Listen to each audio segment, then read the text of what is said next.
In the world of Afrobeats, we celebrate talent, success, and drama. But what if we flipped the script? What if, instead of talking about the scandals, the controversies, and the wild moments in the industry, we focus on something different, something divine? The 7 heavenly virtues is a concept so pure, so righteous, that it has absolutely nothing to do with the music industry. Or does it? Today we are taking Afrobeat's biggest stars and assigning them to the virtues they actually deserve. Because believe it or not, some of these artists are working examples of chastity, diligence, charity, temperance, patience, kindness, and humility. So sit back and relax as we break down the 7 heavenly virtues as Afrobeat artists.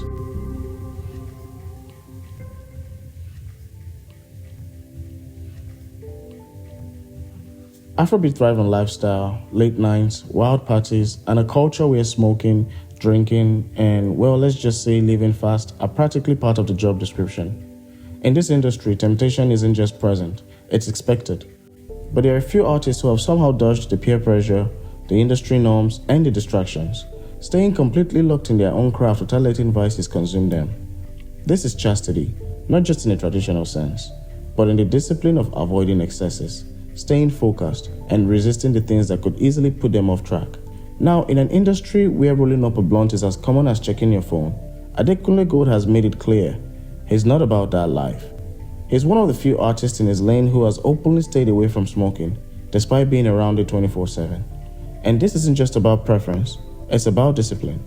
He's been in sessions with some of the biggest names in the game, studio filled with smoke, yet he never felt the need to indulge. That kind of self-restraint is rare, especially when so many see it as a rite of passage in the industry. But Adekunle has always done things his own way. No peer pressure, no conforming, just a focus on longevity and keeping his mind sharp. He's proved that you don't need to smoke to make a hit. Then there's Yemi Alade, an artist who has not only dominated Afrobeats but has done so in her own terms. In a male-dominated industry where partying, drinking, and smoking are often seen as part of the culture, Yemi has stayed completely out of the scene. She doesn't smoke, she doesn't indulge, and she's never let distractions get in the way of her grind. She's built an international brand, taken Afrobeats global, and done it all while staying true to her values. And to be honest, staying away from all that is not as easy when you're constantly touring, constantly in different environments where anything goes. But Yemi, she remained focused, untouched by the chaos around her, proving that discipline and success go hand in hand. But if we are talking about the ultimate embodiment of chastity, there's one artist to stand out from everyone else, and that's Spyro. Spyro doesn't smoke, doesn't drink, doesn't fornicate. Because obviously you have female attention, you have all of these things. How are you able to? So like I said, the perks of growing up with a father like mine is the fact that you had that fear of God. So that fear of God was instilled. So till date, I don't drink, I don't smoke, I don't womanize. And because, we were brought up to fear God, so there's some things that I see people do these days that I'm like, I can't try this thing. Like, how are you able to do it? Like, how I so... In an industry where temptation is at every turn, he somehow remained completely detached from it all. He openly talks about his faith, his discipline, and his decision to avoid vices completely. And in today's Afrobeat scene, that's practically unheard of. Most artists try to keep up a certain image, try to play into the lifestyle that sells. But Spyro, he just does him. He doesn't care about trends, he doesn't care about fitting in, he's built his own brand on staying true to himself.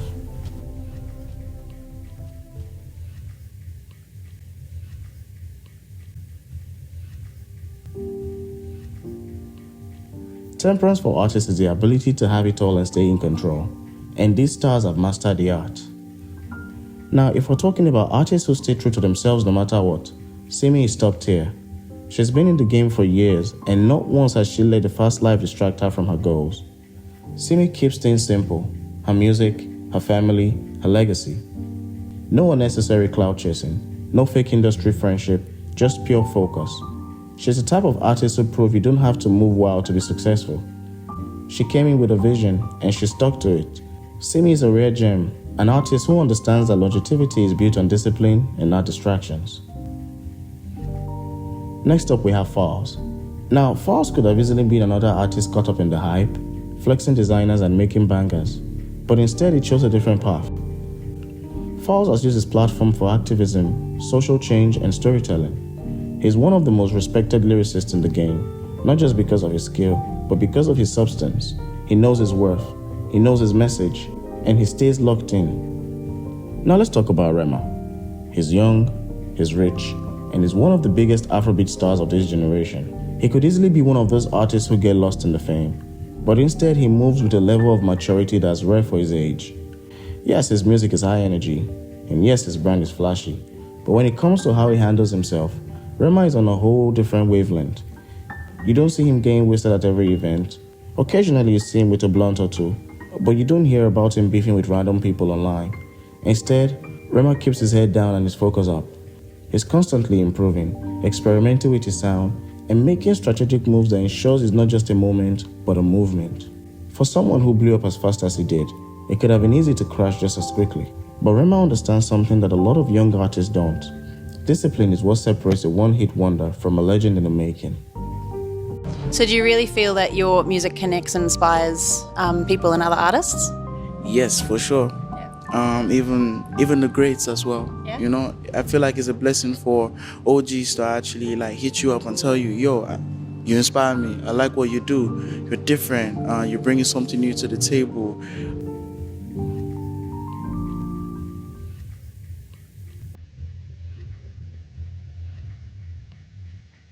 Alright, let's talk about charity. These are those artists who give back consistently, who use their platform to create opportunities, and who genuinely care about making a difference.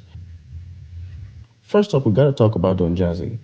This man isn't just an artist producer, he's a career builder. Look at Maven Records, Rema, Iron Star, Johnny Drell, Ladipo. These aren't just names, they're people whose life Don Jazzy had literally changed.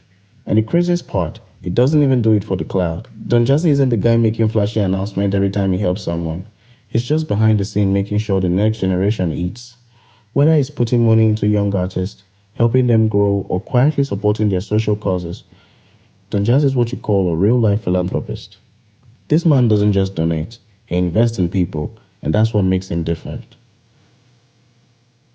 Now, when it comes to giving back, you already know we have to talk about Davido. This guy's generosity is on another level. And no, I'm not just talking about him randomly giving fans money on Twitter. I'm talking about the donation challenge, where he took all the money gifted to him on his birthday and gave it straight to the orphanage, which has now become a regular thing he does. And that's why he's one of the biggest names in Afrobeats, not just musically, but as a person.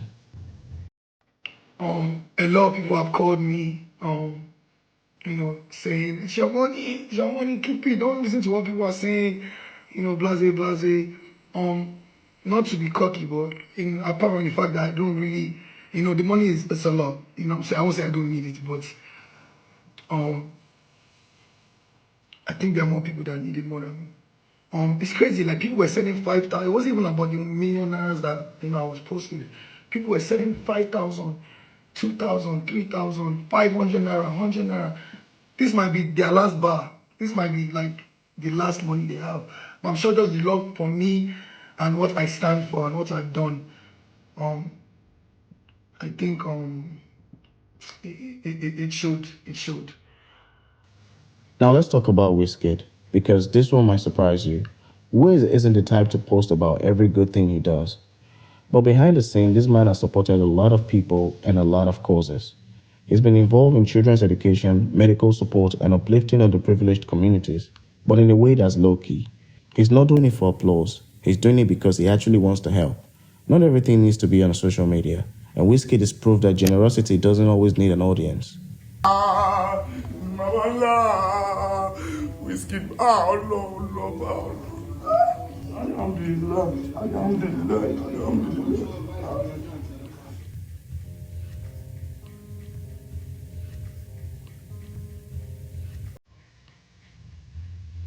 If there's one person in the industry who defines diligence, it's Olamide. This guy doesn't just drop music, he floods the game. Since his debut album Rhapsody in 11, he has released a new album at least once every year. No breaks, no fall-offs, just straight up dominance. And this is not just about quantity. Olamide keeps it fresh every time. From Baddest Guy Ever Live It to Young Mayweather, from street anthems to radio hits, he's never missed a season. But what really sets him apart is not just doing it for himself. He's building up the next generation too. Fireboy DML, Ashake, Lil Kesh, Chinko Eku, these are all products of Olamide's grind. There's a reason why he's still standing strong after more than a decade. He doesn't just love the game, he runs it. Adekunle, Zlatan, YC, Dutchman, Young John, Fuse, Fireboy, Ashake. You know how many people shook? They are matter of us. My son, first son, he called me for food for Instagram. Come, he took me to another state. Till I was recording, I didn't believe I was going to record that song. It's changed my life, bro. It changed my career to today, bro. Me, I've helped people. But dude, you just we never say two things about it or camping about it. You will never say one thing. Now let's talk about Ashake, the man who took over Afrobeats in 22, seemingly overnight. But if you think he came out of nowhere, you're dead wrong. This guy was grinding in the underground scene for years, trying to break through. But instead of giving up, he just kept working, fine-tuning his sound, building his network, and waiting for his moment. And when Omokwe hit, he never looked back. Since then, it's been hits after hits after hits, dropping back-to-back classics. Most artists will struggle staying relevant after a big breakout, but Ashake, he's proving that he's here to stay. At the end of the day, diligence isn't just about working hard. It's about staying hungry. It's about putting in the time, the effort, and the sacrifices to keep winning year after year.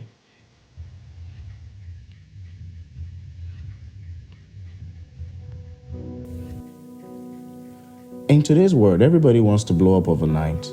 Artists drop one viral hit and suddenly they think they're superstars. But here's the truth. Real success, the kind that lasts, that takes time. Patience isn't just about waiting around, hoping for something to happen.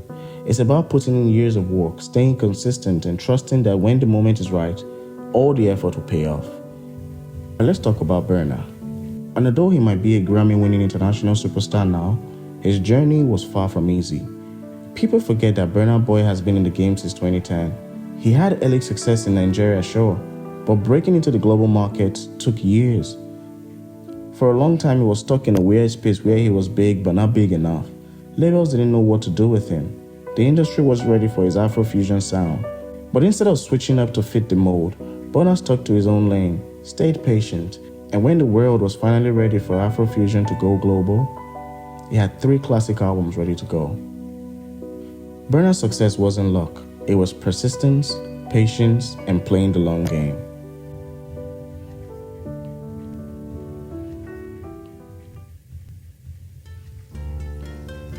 When you think of generosity in Afrobeats, one name immediately comes to mind, Davido. But it's not just about money. Davido has put so many artists on. Miyoko, Dremo, Peruzzi. These guys aren't just signees. They are people whose careers he changed forever. He's not just building himself up, he's building an empire and taking people with him. And like he always say, we rise by lifting others. There's something I use every time I wake up. We rise by lifting others. Everybody when they on top this place, don't be saying they will random people. I have helped them. And I can't wake up every day. I cannot wake up every day. I know that people have problems in this Nigeria. Anything I can do, I can do. I want to know all the artists there. When I get money, anything I can do for people, do that.